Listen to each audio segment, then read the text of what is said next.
being a resource for people to discover what truth means to them by having difficult conversations. Your network is your net worth. So I think the number one thing is being kind in that. And I think that's where we're naturally just drawn to kind, honest people.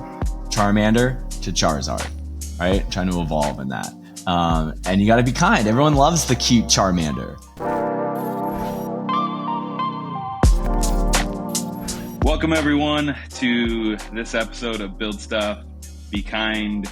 We have Matt Grebosky from Austin, Texas, head of operations at Nose to Tail. We met at South by a couple weeks ago, playing some shuffleboard at the HubSpot event. Matt, welcome to the show, dude. Thank you for having me. I appreciate it. Excited to explore some awesome topics and share any wisdom that I possibly can and have a good conversation. So thank you for having me on. Booyah. We love that. So tell me, Matt, we met talking about podcasts, talking about life, talking about in the chaos of that event that was so extremely loud and jam packed. But I could tell just right off the bat, you're a genuine dude and really looking to provide a lot of value to the world. What are you up to? What are the things that really bring you joy in your life right now? Okay. Two different questions. So what am I up to?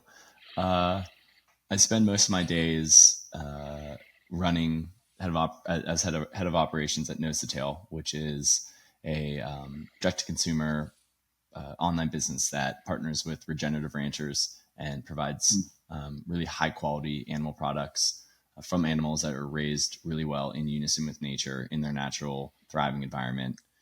We sell meat, we make beef tallow body care products, and air-dried meat snacks called biltong and drovores. So most of my day-to-day is running the operations from anything from the back end of our website, our inventory, working with our partners in business, our social media, our marketing campaign, and then kind of like R&D and just figuring out how we can stay on the offensive and provide a really high quality customer experience. So that's my main day-to-day.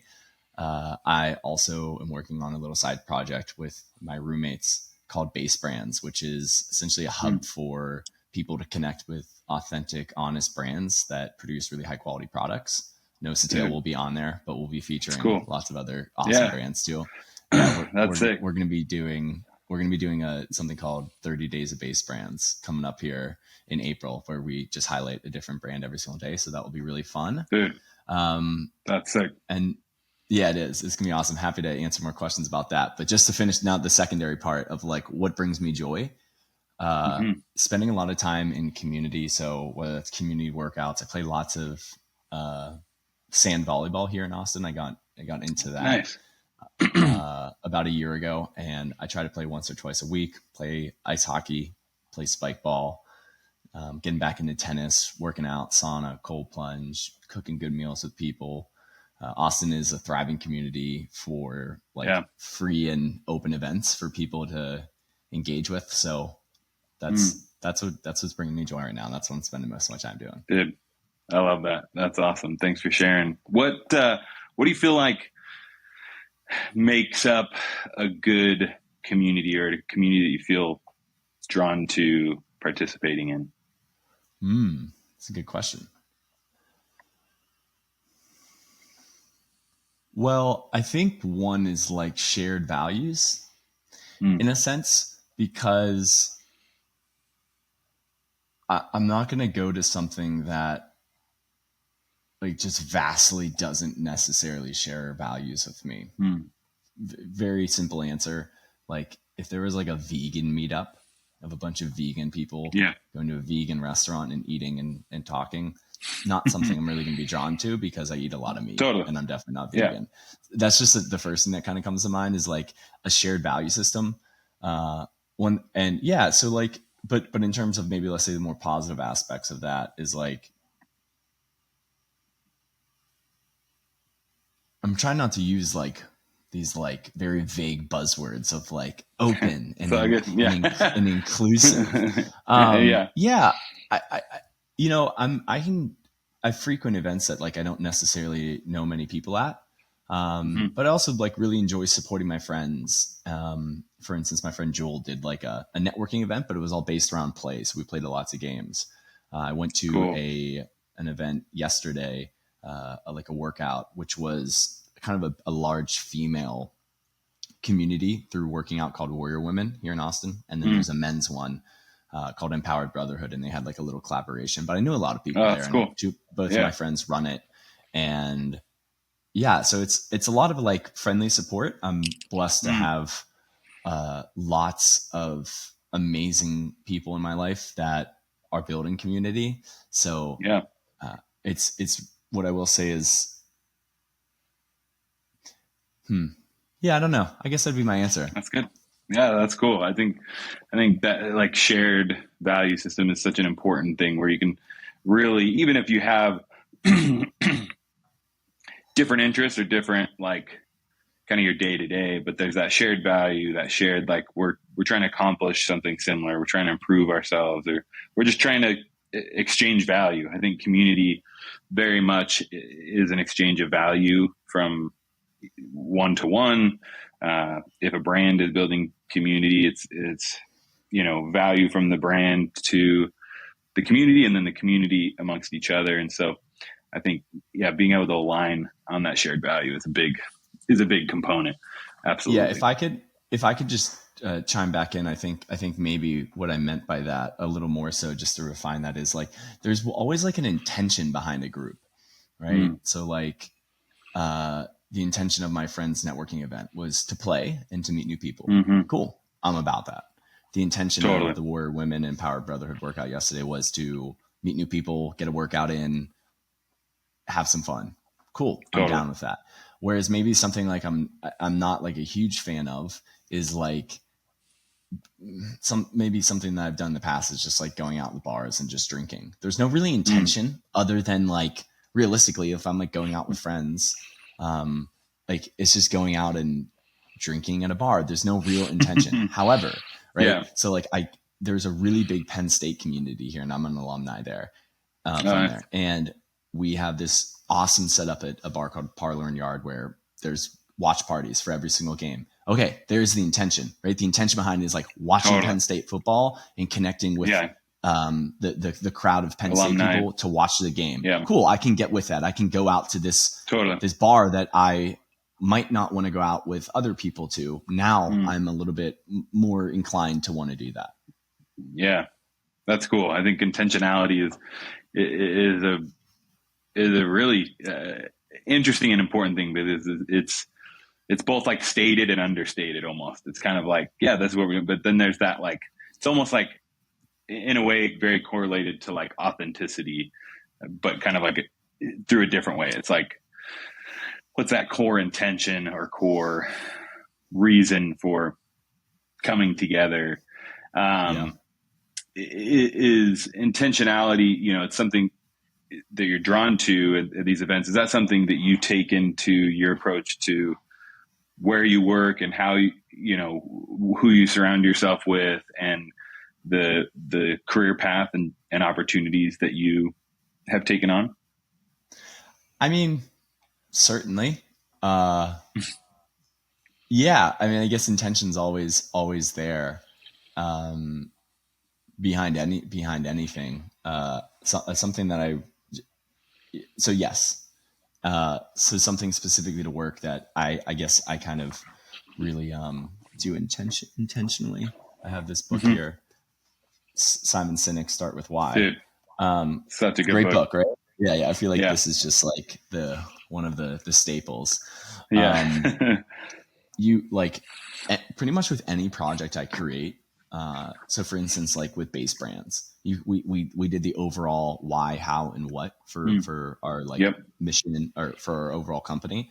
And you can do the same at anything, but what's really cool is like, you can even dive deeper down into that of like, we were making our like opening welcome newsletter sequence, and we did the why, how, and what for that. And then you can even break that down even more to, okay, here's the first email.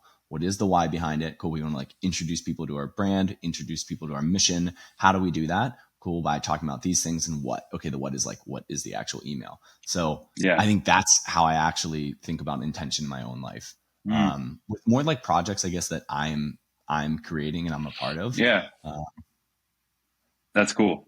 And how long has Base Brand, is that a new idea? Is that something you've been new. like brewing on for a while, or? No, probably like 3 months that we've been we meet up every once in a while and are working on it. And then we're doing a really big like filming session this weekend to kick it off. Sick. Yeah. I love that.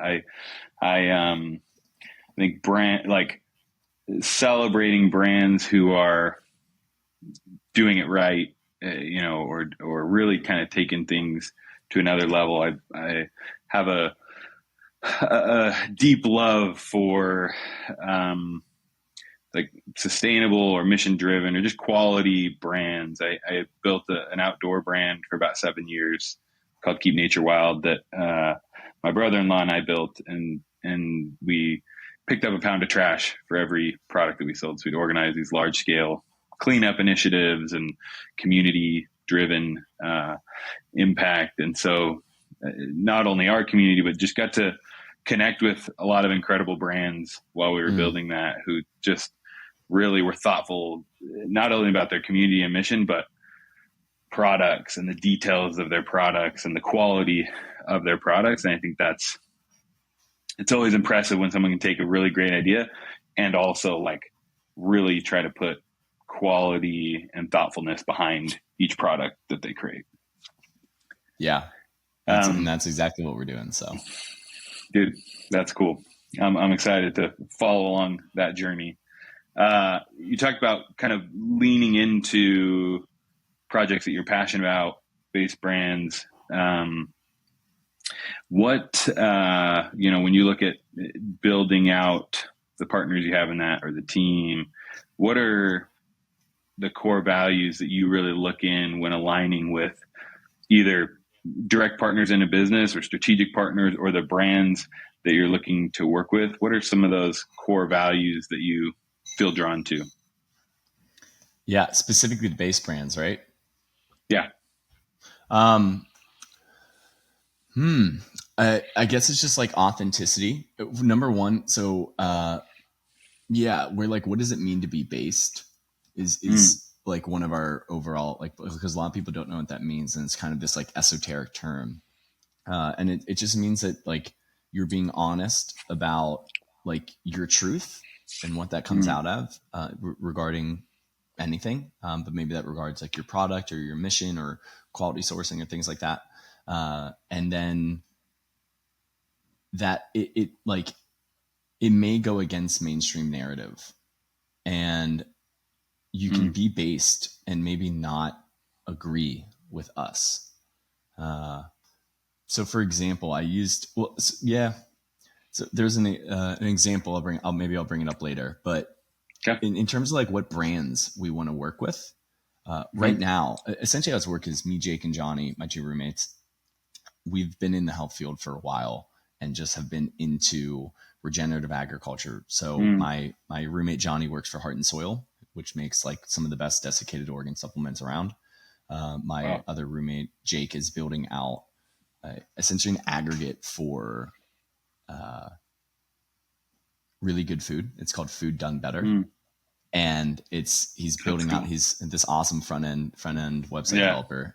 And he's building this whole system where if I was in Austin, I could look on there and I could see all of these people that sell regeneratively raised meat, eggs, raw milk, don't use seed oils, that use tallow, that work with local farms. And it's not just restaurants, but it's also like stores and things like that. So where you can find things. So if you walk into a city and you're looking for like good, well-raised eggs, beef tallow, seed oil free places, you can find all that and you can select through it. So he's building that all out on his end. Yeah. Dude, that's sick. That's rad. And it'll be like a web app, like kind of tool you can use to find and discover places. Yeah. So that's super essentially, cool. If you've ever heard of a Seed Oil Scout, which is a popular paid for something like it, it's just from his point of view, it doesn't work that well. It's not very well. when you search, you can't really like, right? The user experience isn't there. It's cool in theory, but like if you can't actually function it, you know, like when you go to a website and like you go to like search for something and then the map's like really small and you can't actually like work the map correctly. And you're like, I don't, this seems What the great, heck? but I can't even use it. Yeah. So he's Totally. he's fixing that in a really awesome That's way. cool. So Food Done Better is a great place to find that as he builds that out. And then, so the reason I brought up my two roommates is like we've just been in this health field finding awesome products, awesome brands that we really enjoy, and we're the type of people that sometimes our friends and family and followers or people like that are reaching out to us to, you know, what kind of salt do you like? What kind of, where do you find your food? Where do you get your supplements from? All that sort of stuff.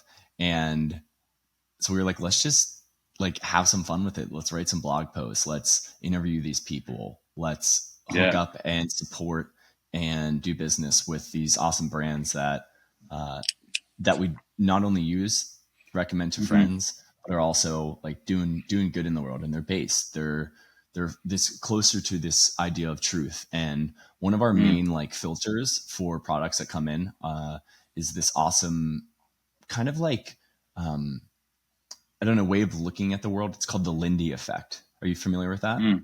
No.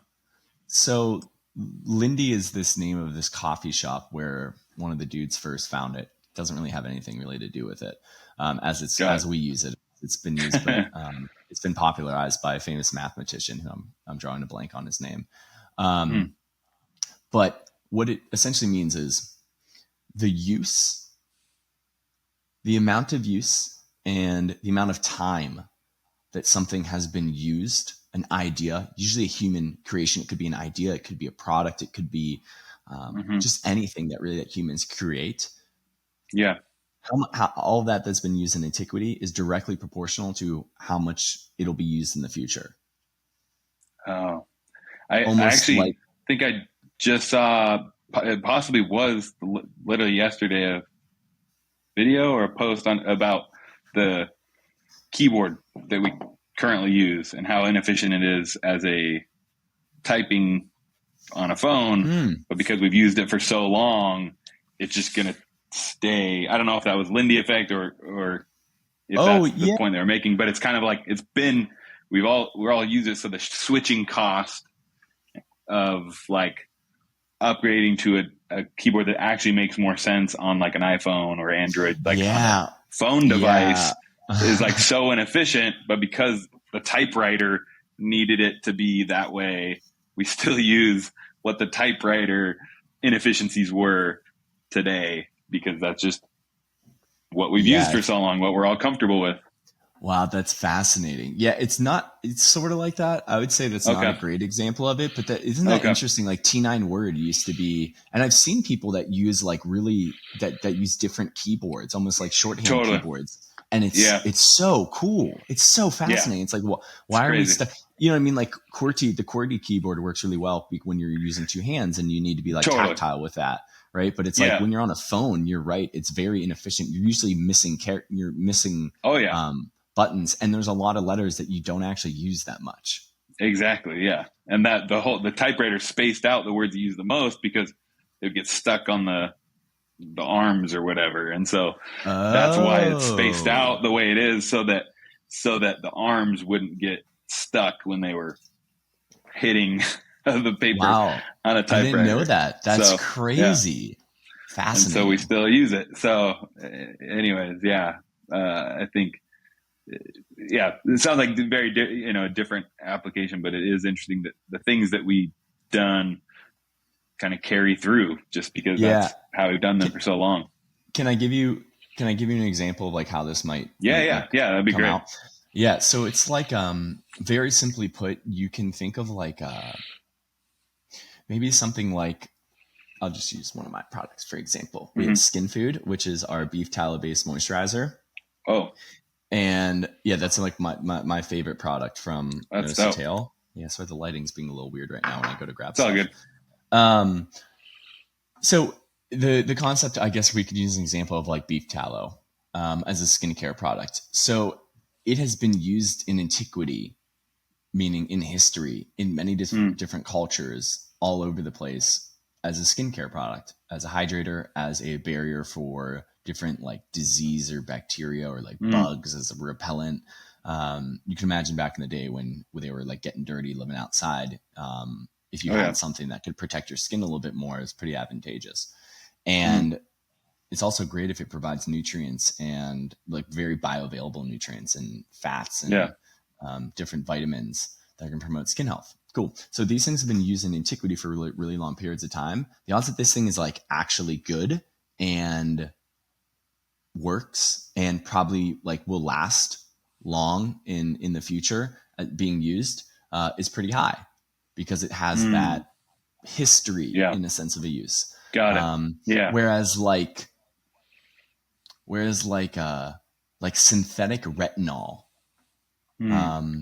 right, is that what it is? Yeah, like synthetic retinol, which I'm learning more and more about, but retinol is vitamin A, but like this beef tallow has legit retinol in it, actual vitamin A that occurs in an animal, right? It is cofactored up. It is surrounded perfectly with all these other things that make it very great.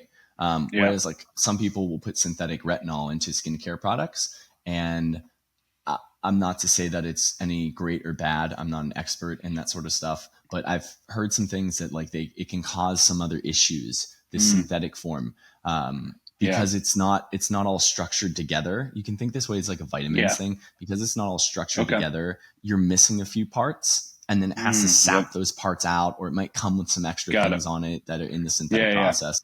So like that stuff has not been used for a very long periods of time. It's synthetic, right? So it's like, will it last? Will it be something great that will stand the time? We don't know.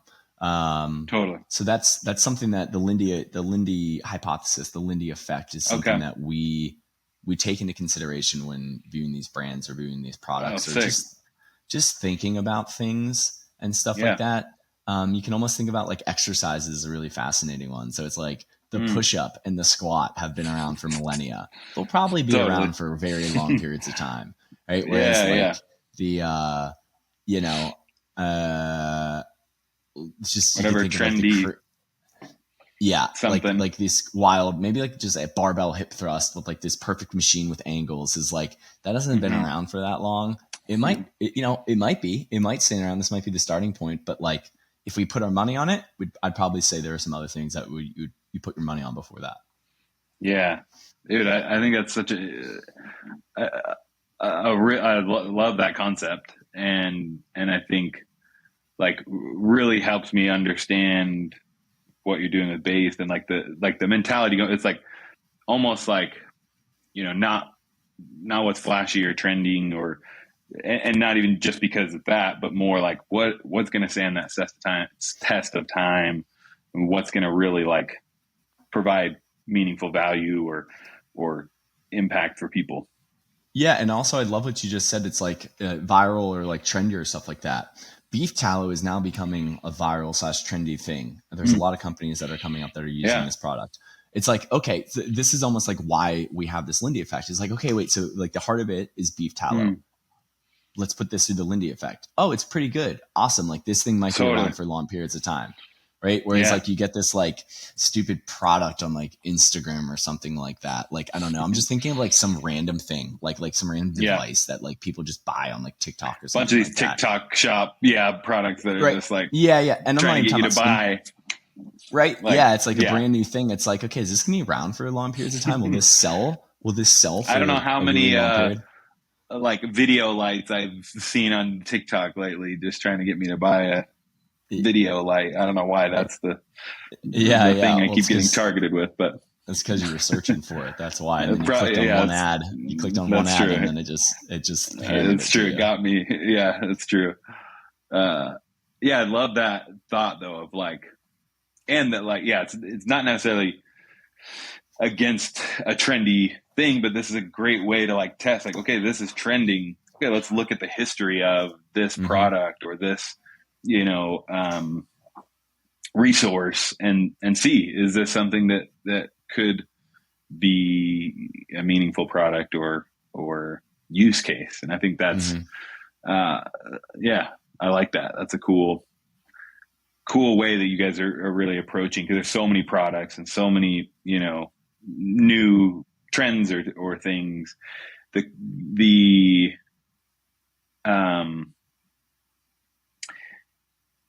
with Base Brand, is it focused?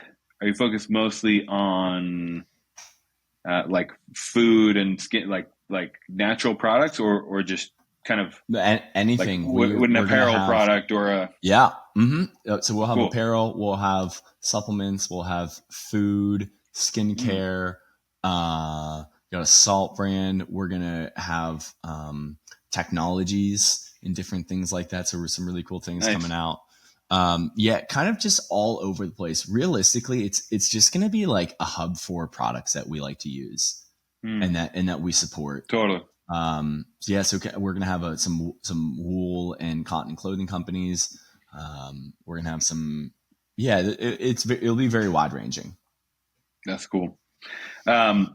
You shared Start With Why, Simon Sinek. I want to go kind of in a different direction around what are some of the like mentalities of successful people or core traits in people you've seen be successful that you really aspire to adopt or leverage those soft skills in the way you do business?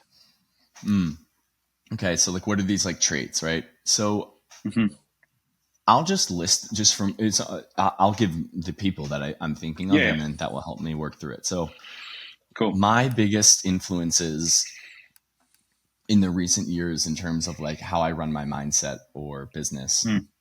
Mindset's a good thing. It's just it encompasses everything. Is Jordan Peterson's a really big one. Joe Rogan's definitely up there. Alex Hormozy, Chris Williamson, Jocko Willink. I'd say those are probably some of the bigger players. Paul Chek's a really big one too. I'm like literally looking at their books, like they're like really right under my thing. Nice. Yeah, they're all right. Awesome. Andy Frisella. I don't know if I mentioned Andy Frisella, but he's a big one too. Okay. Yeah. So they're all males, which is interesting.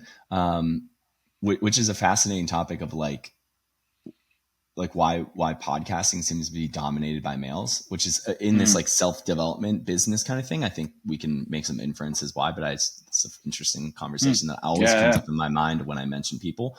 But I guess some of the traits are, I think one really, really big one that people just naturally gravitate towards is authenticity, in the sense of someone saying like when they actually don't know if something's true, or if someone's willing to correct themselves, to admit when they're wrong, to change their mind on a given subject and explain like how they got there. I think that's really, really important. I think it means a lot more to us than we think. And I think when you hear it, you don't like take note of it. It's not something that like you like write down in your notes, like, oh, like Joe Rogan was wrong about this. I love this part. Totally. It's just something that you just kind of like, you kind of feel, and then it kind of resonates with you, and you're like, like this is calming. I like this. Like refreshing. Yeah. For sure. But it's never something that you would like take note on. You know what I mean? Yeah. It's kind of interesting. So I really like that. I think radical self-responsibility is something that we need more of. And being willing to like stress yourself appropriately, because that's how we grow. I think especially in my age, I'm a little bit, I'm 28 years old, but especially in my generation, I think that we have just been told that like that you're screwed, like life is out to get you, like it's okay, just ask for help, don't try too hard, do you want. And I think it I'm listening to Abigail Schreier's recent podcast with Rogan, which has been influencing my thoughts on this a lot. And I really enjoy her takes that she had a few years ago on certain movements, and now she's doing one on therapy, which is really fascinating. And like how this like rumination on your own self is actually like really detrimental, especially to young people, because it's you just keep thinking about yourself and myself and myself and myself, and it can really like proliferate negative thought patterns. Whereas if you don't have time to think about yourself, if you're working a lot more, if you're engaged in service, if you're engaged in community, you won't be focused on yourself as much, like sitting ruminating on all these negative things. So I guess one of that trait might just be like not only self responsibility for everything that happens in your life that you have control over, but also like an outward focused mentality of how am I changing the world? How am I making this a better place? How am I how does my purpose in life, like defining that, and how does that purpose in life like drive me? So those are like, if that isn't baked into the message somehow, then I'm usually not that into them. I love it. I'm listening to an audiobook right now called Personality Isn't Permanent. And I think it's really, Andrew talks about all these personality tests that we have continually been blasted with on social and different things. And some are fun and playful, but it kind of, to your point of like, we want to like discover, okay, what, like, who am I? Like, once I know who I am, it's kind of like, well, that's who I am. That's my personality, versus actively creating ourselves, actively, evolving and growing, and the actual like data, everything proves that like personality evolves. It is not something like you're just set this way and that's who you are. And I think that's really part of maybe the problem or solution of helping people recognize that like you can create yourself.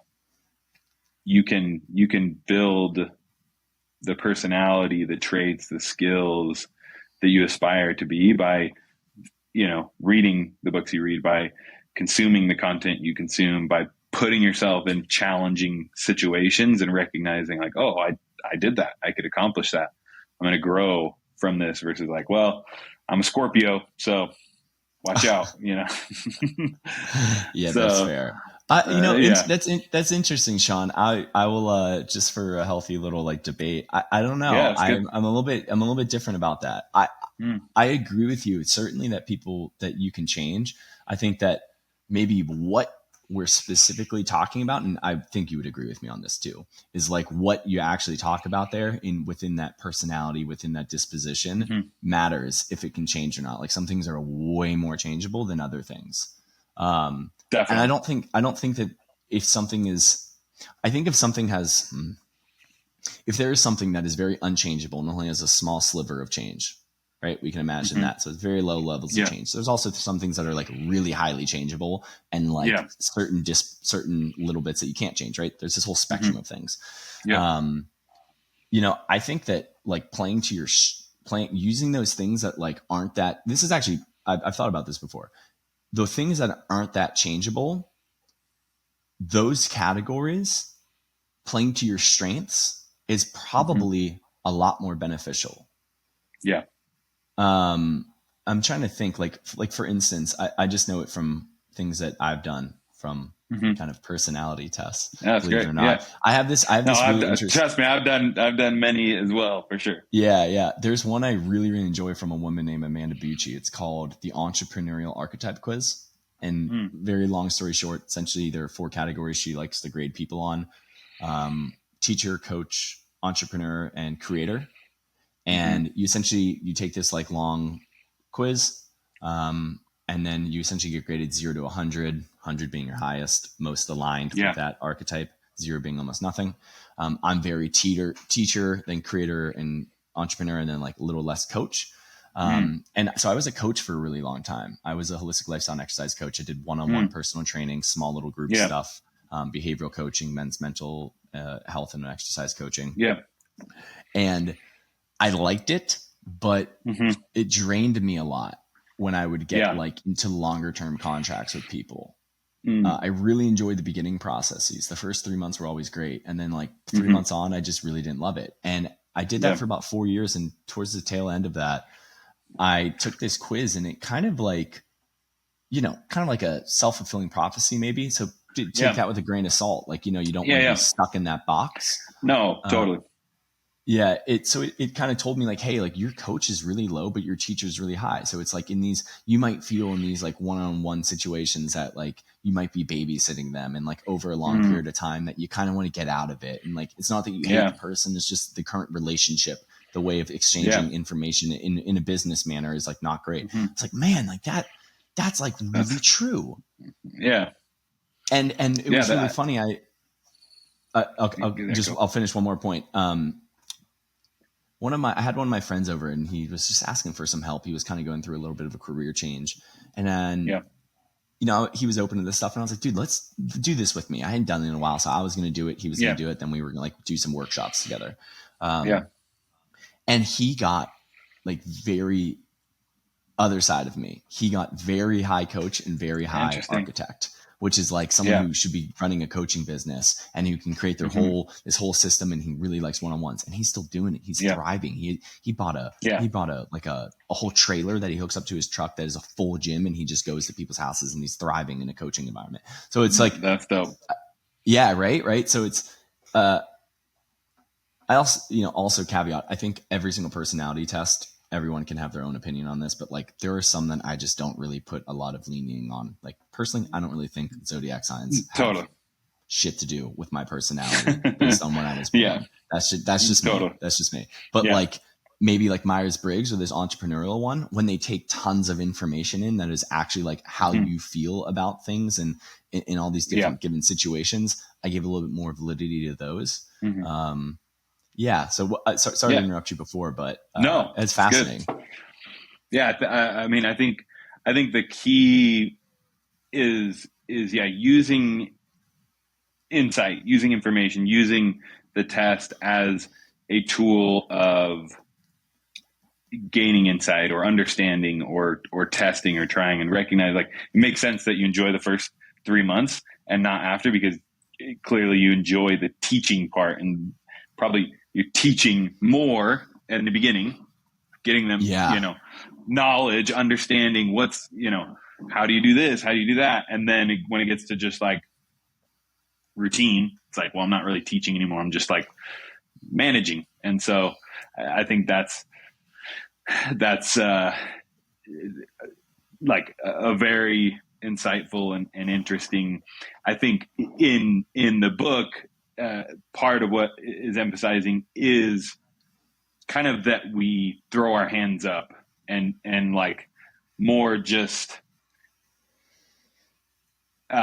don't use the knowledge, don't use these insights to really push ourselves to play to our strengths or understand what really we're inspired by or can be driven towards or learn from and grow. I think there's not all, but there is a lot of people that will take these personality tests and just double down on like, well, I can't learn, I can't grow because that's who I am, or I can't do this because that's who I am, or I can't, using it more as a crutch of, well, that's just who I am. I can't,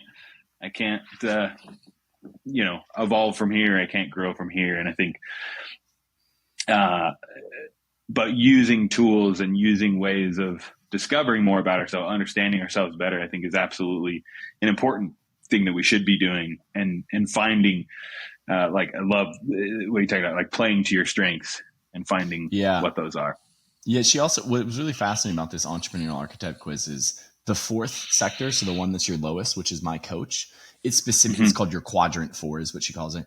Like it has a little like in the opening thing, it says like, it's like the copy that is predisposed when coaches in quadrant 4 to say like, like this is where this is actually where the most amount of growth occurs is by stepping into that coaching role because it is your weakest thing. So it's like play to your strengths, like use your teacher to build your business. When you're stuck, go to the teacher archetype, go to the creator and the business archetype, use these, lean on these as like the crutch of your business. But if you really, really want to accelerate your growth, like it's in that coach archetype. And here are some things that like you can do to develop it. Which I think is like fascinating because it's like, right. It's like play to your strengths because these, like to my point earlier, it's like, these are the things that are probably like not that changeable. Whereas like the coach one is like, it's a low category, but you can change it, right? You can grow in these. The other ones you're going to be like, I'm going to be drawn to. I can just, podcasting. Like I can sit down and talk about this stuff forever, right? It's like, okay, lean into podcasting. Do that. You're good on camera. You can talk for days about these random subjects around the weirdest things like retinol and beef tallow. And then like entrepreneurial archetype quizzes, right? It's like you can talk about that all day. But it's like, yeah, right. So yeah, it's fascinating. I'm glad I had trusted my intuition and came back with that. Yeah, no, I love that. I think that's like, I think that in like trusting that intuition, really leaning into just learning. And there's a quote, something like, it might even be Hermosi or one of those guys, but talks about like the thing you're avoiding the most is the thing where the most growth and opportunity is. Oftentimes it's, man, I just don't want to, but it like especially something that like keeps coming up in your mind, but you keep avoiding, is usually the thing that you need to push through and like figure out or overcome, because that's where that discovery is. The obstacle is the way. It's backwards. Oh, there you go. It's backwards. I have it right here. I'm like, this is it. This is it right here. Dude, that it is. Yeah. Well, that's sick. Yeah. I need to read that book. That's, I like Ryan Holiday's stuff. That's sick. Yeah. He's okay. His books are very similar. They're all kind of the same. Yeah. They're kind of the same structure. I don't know. Yeah. It's a topic. Yeah, Ryan Holiday is a topic for a different day. He's got some interesting takes on other things too. Yeah. Yeah. So kind of to start to kind of wrap things in, as you take, the experience thus far and where you're trying to build towards, what you're trying to create with these businesses and opportunities and communities you're involved in. What is that why? What is that purpose? What's that drive? Like you're connected to these good, like quality health brands and products, like finding things that really are meaningful to people as well as to their health. You're reading a lot of really great books and pushing yourself. Like, is there a purpose, whether you have this defined and written out, or just more kind of what comes to mind when you think about your purpose and your drive in life? Yeah. Oh, this is awesome. I'm actually working on this a lot right now. I actually just bought one of my mentors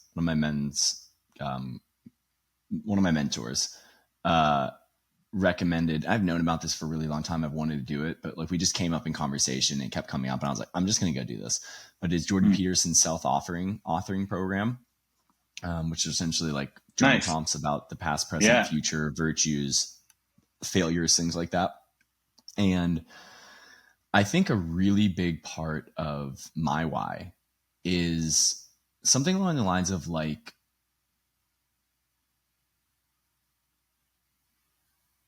being a resource for people to discover what truth means to them by having difficult conversations, or maybe talking about controversial things. And it doesn't always have to be like really against the grain conversations, but I find myself often as like this. Again, I come back to this a lot because it actually resounds with me a lot. I don't get paid anything for this entrepreneurial archetype quiz, but that little category I'm in is someone who takes in tons of information, reads a bunch of books, listens to a bunch of podcasts, and then distills it out in little blips when I see fit. And I'm doing that right now, right? Like we went over like 4 different things and kind of went through that. And that is, and I really enjoy that. So like what that looks like for me is, ramping back up my podcast ever since I moved to Austin and I really started diving into being the head of operations in Nosotel. I haven't prioritized my podcast as much, and I really enjoy doing stuff like this. So I even this podcast is making me want to get back into like video calls, podcasts, like a really big thing for me. Totally. It's kind of hard to set up in-person podcasts. It's a lot. It's whereas it's like the Riverside, like it makes it so good. It does all the work for us. Makes it so good. And like what I've been doing, like my goal at South by was just connect a ton of people, really ramp up the show. Like I've been doing this for a year and a half, but had maybe 10 episodes, on and off. Like we start and stop and start. And, really leaning in. It's like I've had, I don't know, I want to say 10 calls this week. I don't know. It's been nuts. Let's go. And then we produce podcasts for other clients, and I'm a co-host on another show. It was all day shoot yesterday. So it's just been like literally, I feel like 24/7 podcasts the last like 10 days. But a big takeaway has been like like forming real connections even in this environment. Like, yeah, there is something about, if we can make work in person. And so we're really just kind of leaning into hybrid when it makes sense. And someone's in Arizona, let's do it. Let's come in the studio. Let's make it happen. But the ability for you and I to have this conversation, to connect, make it easy and learn about each other, form this connection. Like it's such a powerful medium, of just really building relationships, learning, and then providing that value out to others to consume and be a part of. Yeah, I agree. Yeah. So it's something I'm dying to get back. And this is also a jumping point to get back into it. So I appreciate that. Dude, let's get it. Yeah. Yeah. But to kind of finish out that answer, I feel like I kind of still have an open loop there. Very good. Yeah, it's just, it's like being creative in that sense. Something that I really enjoy doing that I've done for a while. And again, I was just listening to a podcast earlier where it was like, I've heard this before, but it's like, if people keep telling you or asking you for advice or telling you you're good at something, like lean into that, because that probably doesn't happen that often. Yeah. And something that I really enjoy is I go on my own personal Instagram account, and I will post some like hot takes sometimes on some very normally cultural things is what this is referring to. Sometimes more like health and nutrition focused, but it's usually the culture things that I care to do this about. And I will like, whether it's one piece of content that I see or a conversation that I had, I will post like a very thoughtful, usually text is usually what I do. That way people can view it a little bit easier. And then I posted something on my story recently of a conversation I had with someone. And it got, and then so I posted on my story and was like, what do you guys think about this? And just so many replies, and people were like, thank you for doing this. Thank you for like having this conversation. And then like when someone replied with like a really thoughtful answer, I asked them, of course, and I'm like, hey, do you mind if I like post this like anonymously? Nice. And then I would just like, this is response to it. And people understand what I'm doing because I've done it before. And people love it. Like people really enjoy it. People come up to me and are like, dude, I love like that you're doing that. Like it provides a really good like little container for people to experience. Like I'm not alone in thinking this, like this crazy thing that's going on in the world. Right. It's like, I'm not alone for thinking this idea is wild. Like so many other people do that, but there's no space for people to promote that. So I'm really trying to, like Rogan does this a lot. Like he has on these controversial people and they have long form conversations around these complex ideas where you can actually like really like get these things figured out. So that's an archetype I'm really trying to step into. That's a big one. Chris Williamson's a really, really big I like his stuff. Yeah. I've been fortunate enough to bump into him many times here in Austin, which is cool to kind of see, like have it rub off a little bit. So that's kind of like the archetype I'm leaning into and trying to figure out how to balance that with nose to tail. How to kind of, right. Cause I'm like very much in the realms of just business. Like I didn't study business at all growing up. I was always in the natural and biological sciences and anatomy, neuroanatomy, physiology. My background is like teaching in nutrition and health and exercise and physiology, which helps me in this business. But like Excel spreadsheets, finances, P&Ls, like that's just and inventory and deals and things like that. Like that's just not my forte. But again, this is like something I'm trying to work on to help balance me out a little bit. and then I'm also trying to lean back into my strengths. So a big thing for me, I think, is creating more of my personal brand, and then also blending that in with nose to tail. Yeah. A big nose to tail doesn't have like a face right now. It doesn't have someone Got that's it. behind it, like speaking. So I think I'm just going to Yeah. lean more into that of just Yeah. becoming the face, because it needs one, and people relate with Yeah. people more than do with Brands. like brands. Yeah. Yeah. We're in an interesting, I think it always, like, we connect, we're humans, we connect person to person, but there is this interesting like evolution, especially at this stage of like the social media arc, right? Of we want to know, we're more interested in who is running the brand, and brand still has a significant place that, you know, in our realm of aspirations and connection to brand and all of that. But more and more we want to know who's behind it and what they're thinking about and how they're driving the business. I mean, I give the example all the time when talking about this of like Tim Cook has more followers than arguably the most iconic, or one of the most iconic brands in the world, Apple. And Tim Cook, who just happens to be the current CEO of Apple, has more followers across his social channels than Apple. And I think it's like, you know, that we want to know what Tim Cook's thinking, why the decisions he's making, and how he's leading Apple, and so it's just a really interesting. And then it goes even further on small brands. Small brands, we really want to know who the people are behind it. And so and that's what we're doing at Base Brands. Like the whole pretty much our whole you know, what is going to make us different than other, like, because essentially, right, we're essentially going to be in affiliate marketing, right? Yeah. Like that's what is going to, the business is going to boil down to.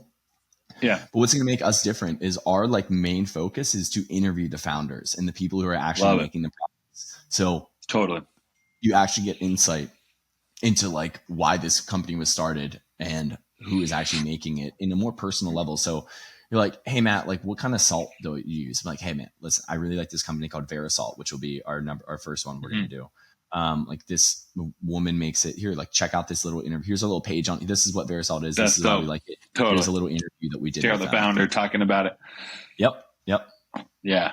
That's super cool. I love that. I think there's so much value in sharing that. And I think like a couple things to what you're talking about of distilling down information is a powerful skill set. Like taking, you know, that as a teacher, as an educator, as someone like clearly, you know, even just on this, like being able to take these ideas and like distill them down into principles. And I think that also the example of your social and sharing that, like, because there's such polarizing opinions and madness on social, I think there's so much need and place for just having real, honest dialogue and connecting and sharing space for people to maybe talk about things that aren't as like salacious or as like, you know, the algorithm will pick them up. We're so just like, okay, what's the algorithm? And not to say that you can't play into that, but really finding a way to do it in a like value driven or a connecting way is super cool. Yeah. So we're really excited for it. We're gonna kind of launch. That's dope. Yeah, launching a whole thing going. So it'll be exciting. When that gets going. But if anybody wants to tag along, it's findbasebrands.com. Just to put the plug in there. Okay. Yeah. We'll tag it and put it in the description of the YouTube and tag you guys on social when this comes out. So to kind of wrap us up, there's one question we ask at the end of every conversation. We ask every guest, and you can answer it as short or long. We can go into a whole dialogue around it or however, but for you, Matt, what role has kindness played in building your success?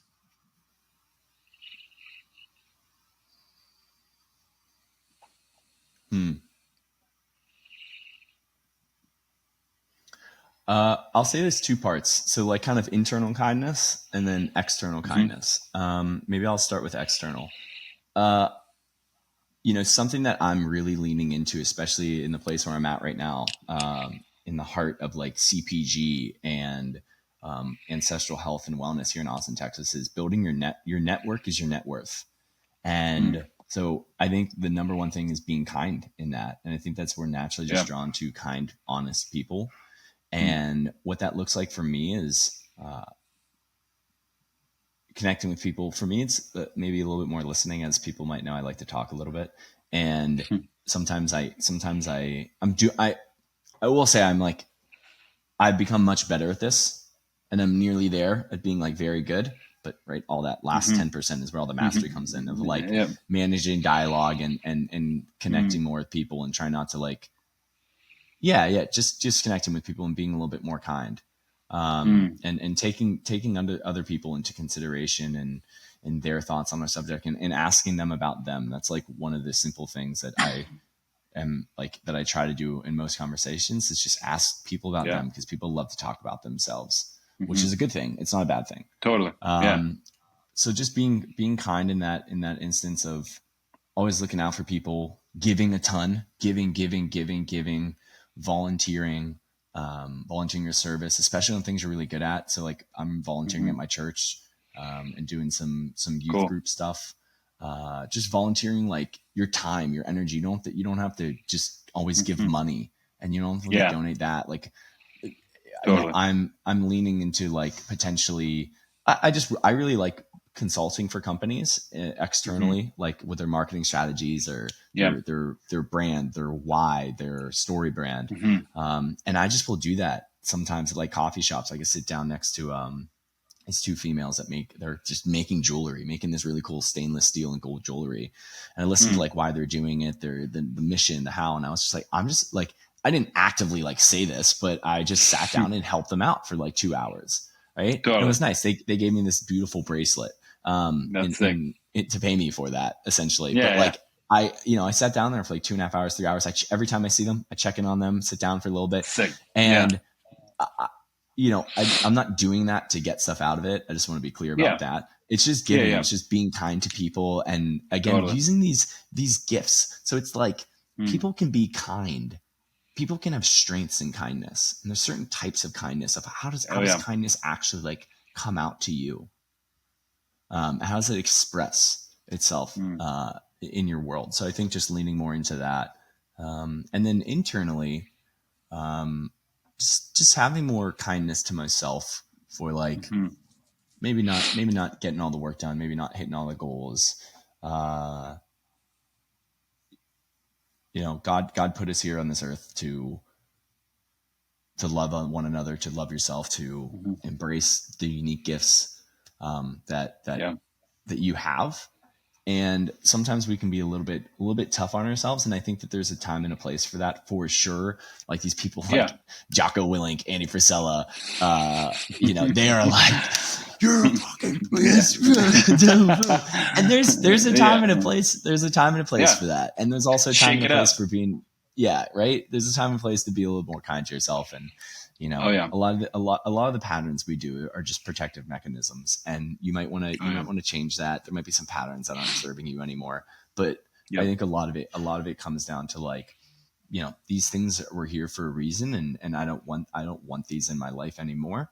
But also like, Mm. I'm not trying to like, I'm not trying to like conquer myself. Mm. I'm trying to like integrate Totally. myself. I'm trying to evolve into a, Yeah. trying to go to Charmander to Charizard, right? Trying There to we go, evolve dude. in that. No doubt. And Yeah. you got to be kind. Everyone loves the cute Charmander, right? That's You got to right. love the cute Uh-huh. Charmander. You Mm-hmm. got to take it easy. You got to give him like the easy battles with the Caterpie, right? You can't just like bring him right to Snorlax. He's going to lose every time, right? No doubt. So This you got might. to be kind. Yeah, Yeah. it's funny. Pokemon examples. Hopefully that hits for That a might lot be of my. people. That might be my favorite answer yet. Be A kind Pokemon to the, reference, like yeah. love it. Be kind to it. Yeah, so that's I would say like that's how what's helped me be a lot. And I guess one more answer to that is like, this is kind of external, internal, but we're all dealing with stuff. Our lives are all exactly as complex as everyone else's. We all deal with the same issues and validation and fear and shame and guilt. And something that's been really big for me is just realizing that other people are going through stuff too. And like to see myself in them. And if I was in his shoes or her shoes their entire life, I would probably turn out to be just like they did. Yeah. So just having some compassion there and being kind with that. So it's suited. It's, it's getting better every day. It hasn't been perfect in my life, but nothing will be. And just trusting that God has great plans for me, and be kind to everyone because they're just like me. No doubt. It's all a process. Everyone's going through it. Everyone's just trying their best for the most part and trying to figure it out. And so I think you touched on so many powerful and meaningful things of kindness being a strength. Often it's looked at as a weakness, but it's it's really finding that way to allow it to be a strength and be bold with kindness and really level up. I love the Charmander to Charizard example is so good. Like now I'm going to think of that often when thinking about kindness as a strength, because it's still, we've got that soft, Charmander version of kindness, and then that strong, bold Charizard version. And I love it. I mean, so good. Just to harp on that example, one little thing, because I think it's interesting, is like, if you're not familiar with Pokemon, these are Charmander is like the little guy. Charizard is like the big, huge guy with wings that everybody wanted. And, like you had to give him good battles. There was levels, right? There were levels 0 to 100, and you kind of wanted to match his battles appropriately in order to grow him, right? And sometimes you would die and you had to restart, and then other times you would prevail and he would level up and he'd gain XP. And that's all we're doing in life is you want to make sure that your battles are good for you, right? You want to challenge yourself and try and work through things. And also, like, again, it's wild how much this works. Is like when your opponent brings out Blastoise, who's a water type Pokemon, you don't put Charizard out there, right? You don't put him out against the one thing that's going to like ruin him, right? Or you do it in a way like they'll be smart. It's like your strengths and your weaknesses, right? Play to those, right? Totally. I love it. Yeah, dude. So good.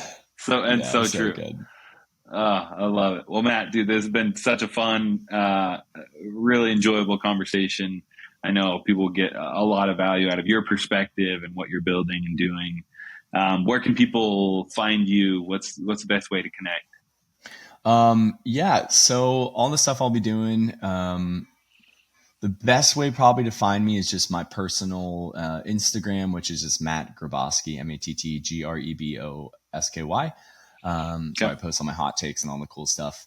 Nose to Tail, if you guys want to get some epic beef tallow products, biltong drawers, great meat snacks, that's on my profile as well. But on Instagram, it's Eat Nose to Tail or nosetotale.org. Base brands on your socials. Find base brands. It's not that popular right now, so like it's probably not gonna be that easy. The best way to do it is just go on our website and follow there once we start ramping things up. That's all the places you can find me, where all my cool stuff will be out. And if you guys have any questions, I'm happy to answer those. And then my podcast will be ramping up too, but if you just follow along on my personal account, you'll get all that jazz. Sick. Well, we'll be sure to tag you and put all that info in the episode description so everyone can find you. Again, dude, appreciate you. Thank you everyone for tuning in, listening today, and we will see you next time. Peace.